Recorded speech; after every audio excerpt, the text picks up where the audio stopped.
Mmm, 60 weight.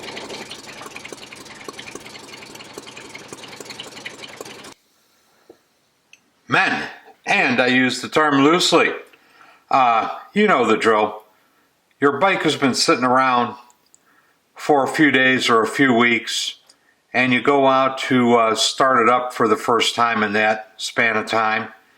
You get it running, and the bike pukes a quart of oil out on the ground underneath you. And it's because old Sportster's wet some.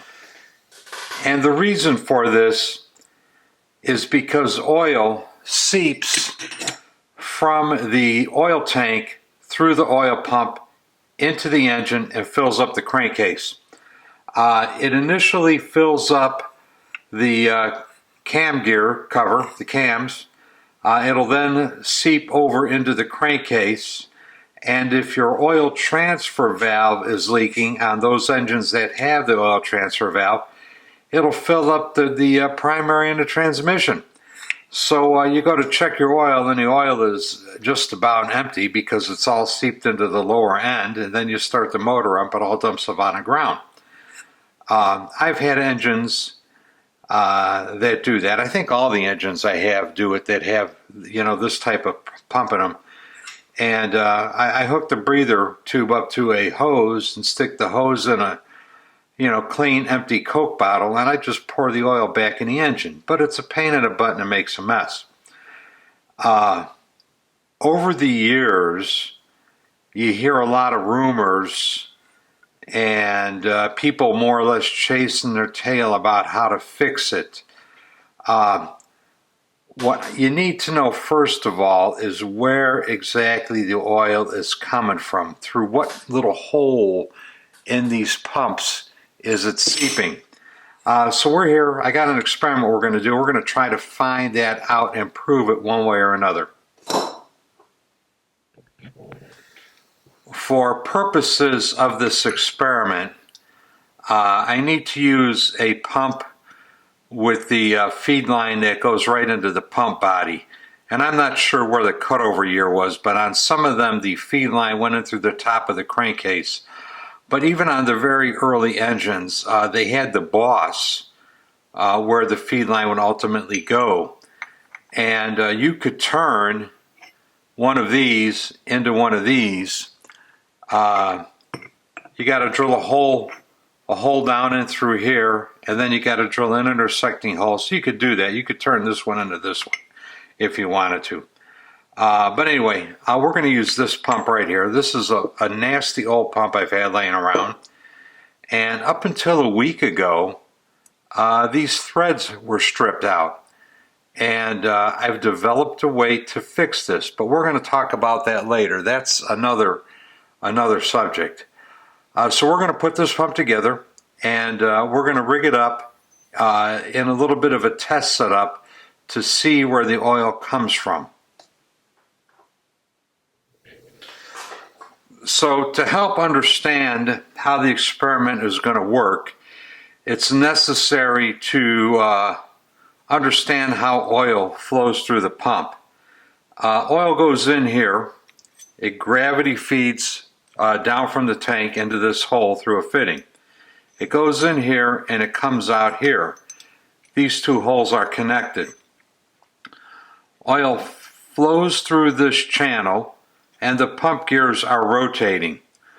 The oil is snatched up, so to speak, by the rotating pump gears, and it is carried around this gear, and it is carried around this gear.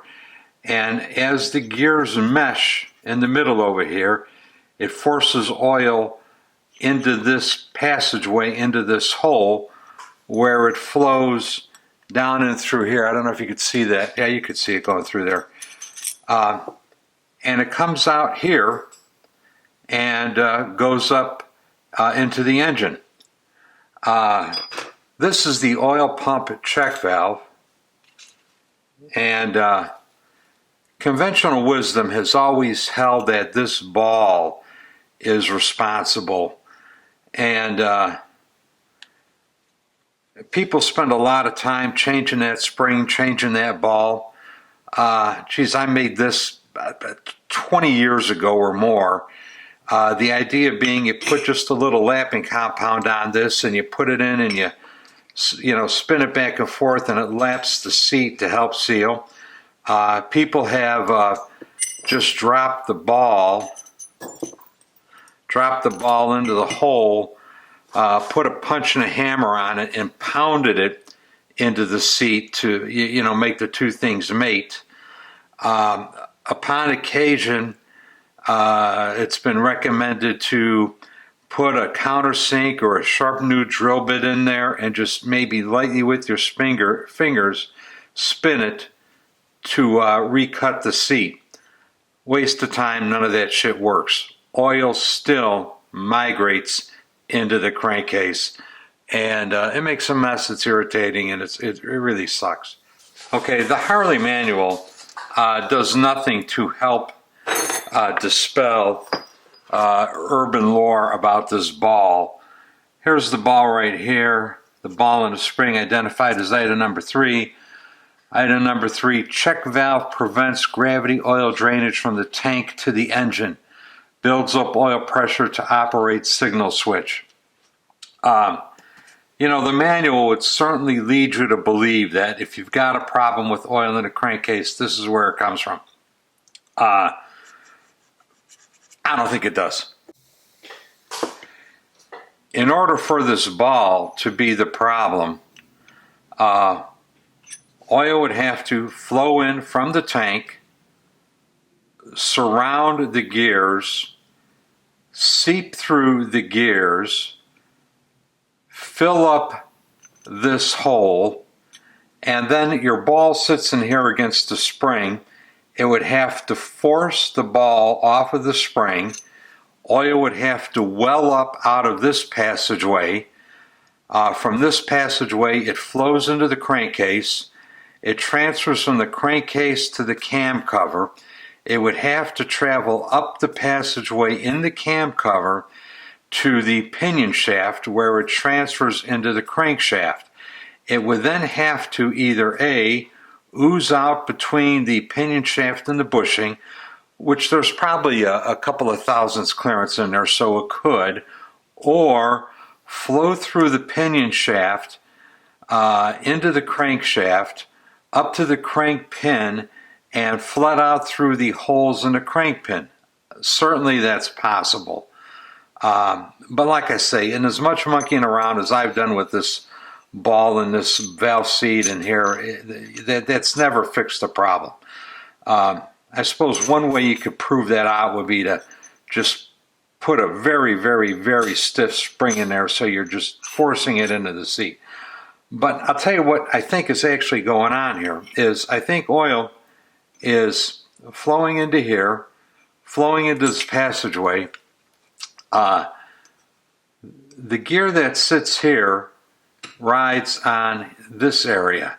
And I think what's actually happened is oil is oozing into this area and welling up around the drive shaft and coming up through the sleeve.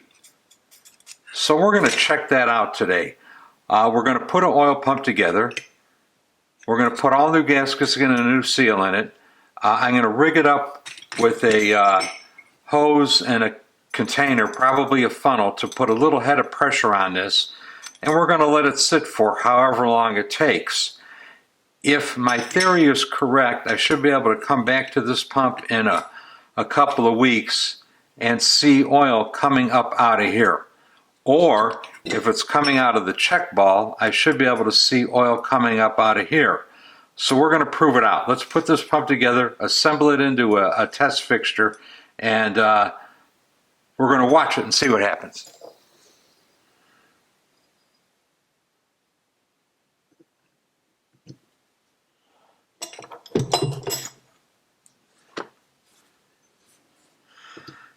I got a little drift I use for driving the seal in. Works good.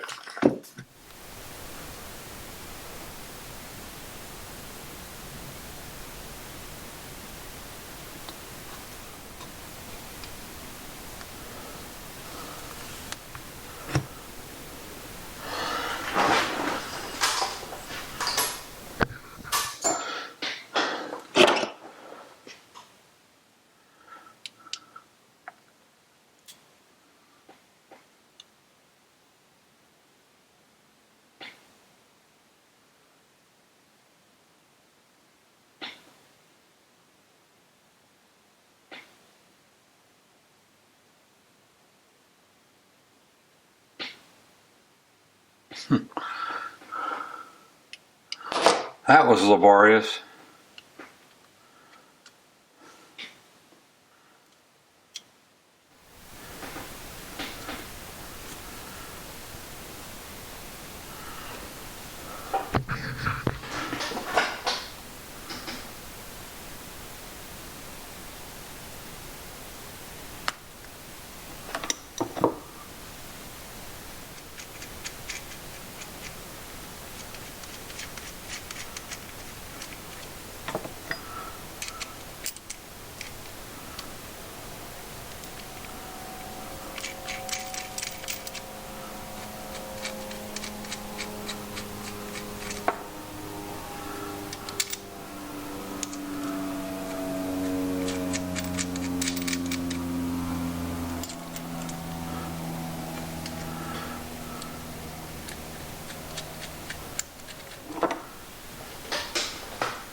Alright, so here's the oil pump, assembled just like it would be if it were bolted to the engine. Oil is supposed to come out of this hole over here and get pumped into the motor. However, sitting still, no oil should come out of here because the check ball is seated against its seat, blocking that off. All these other holes are on the return side. So these two little holes over here are where the alignment pins would be. The early motors had alignment pins, the later ones did not. So those don't do anything. So we should be able to rig this up and see what happens. This is snugged up pretty good. This is snugged up pretty good. The drive pins, the keys are in there, just like it would be on a real motor. So let's bolt it to the test fixture, which in this case is going to be nothing more than a chunk of 2x4. We're just going to lightly U-bolt this thing to the 2x4. We're going to use this piece of hose.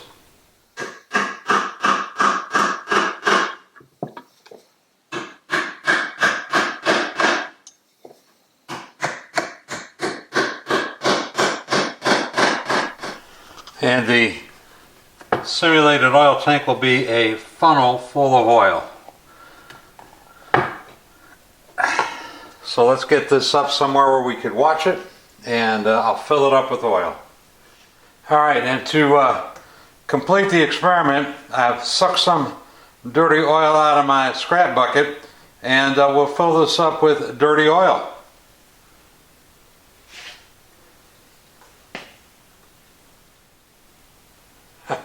Whoops, we got a leak. Son of a bitch. Okay, got most of the mess contained. Not cleaned up, but contained. What I failed to take into account is this hole right here. This hole lines up with the hole in the crankcase for those motors that supply oil from the fitting on the top of the crankcase. So when oil is coming into this tube, it could go into the pump or it could boil up out of this hole. Anyway, I had failed to take that into account. This hole is the return to the engine. And this isn't really a hole. It's a hole in the top cover plate, but it's not really a hole into the oil pump. It doesn't go anywhere. So what we're going to do is this. I have a chunk of steel and a gasket that for our purposes in this demonstration or experiment simulates the bottom of the crankcase. We're just going to clamp that on there with the C-clamp, and that should block it off pretty well.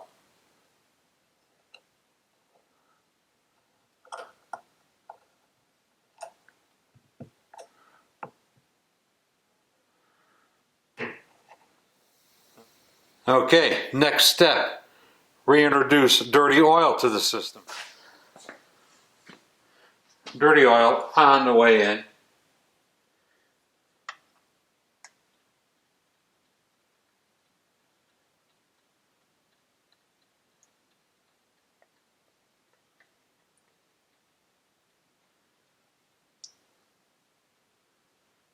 Ay, ay, ay.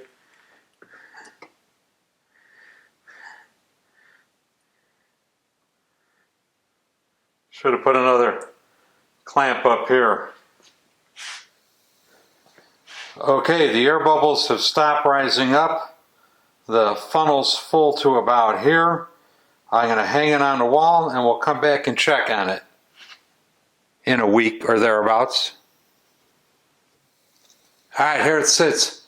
Got it hanging next to my window. It's going to remain there unmolested for, I suppose, at least a week, maybe longer. This pump was pretty clapped out. I mean, it felt pretty loose. So if one of them is going to leak through, it should be this one here.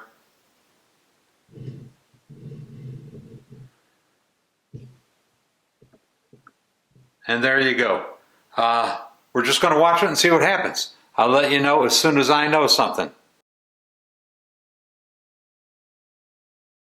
Men, and now for a couple of announcements.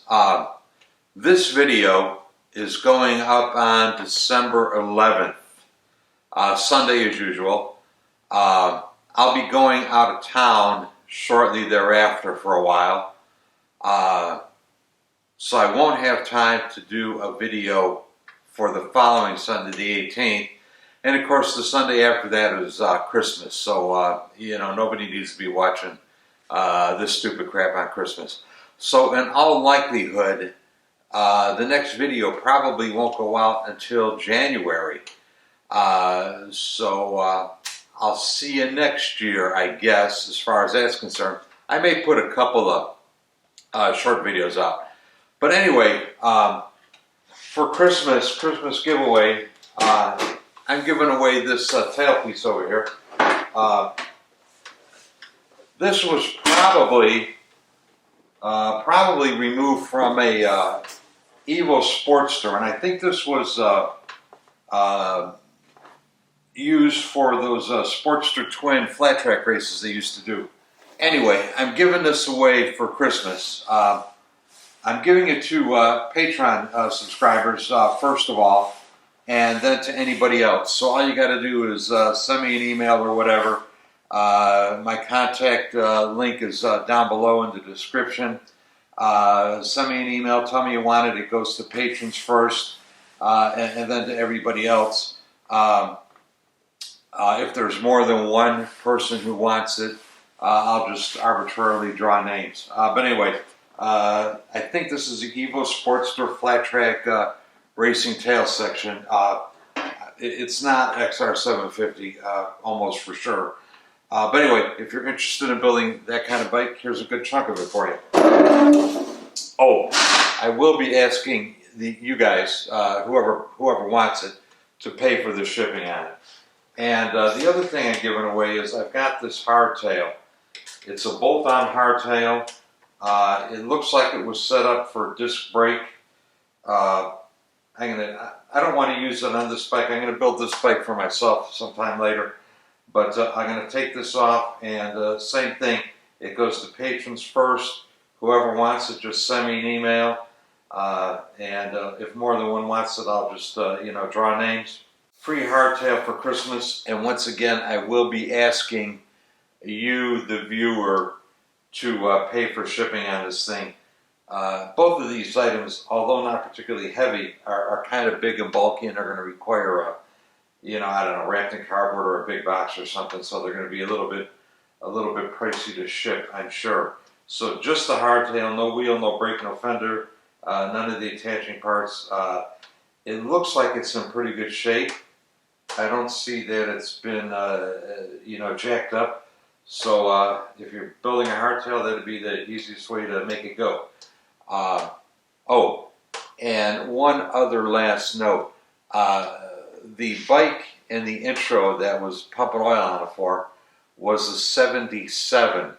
And all this business about these oil pumps leaking through applies to only 52 through 76. That would be Sportsters and K models. Does not apply to 77s. 77 has an entirely different kind of oil pump on it, and it doesn't have the same problems that the gear pumps have. on the 52 to 76. So the leak on the bike in the intro was faked. Not that any of that shit ever happens on YouTube, but anyway, it was fake. And the bike really doesn't leak a drop of oil at all. So it works pretty good.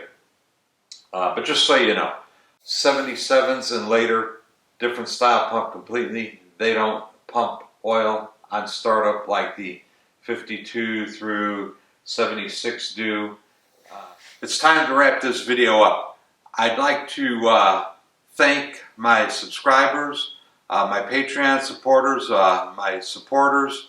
I've had a pretty good year here. It's been a lot of fun. So thank you all ever so much for watching. If you'd like to help me out a little bit more, get yourself a coffee cup. Link in the description down below. Get yourself a sticker. Link in the description down below. Or join me on Patreon. Link also in the description down below. I am out of here. See you for sure next year. Bye.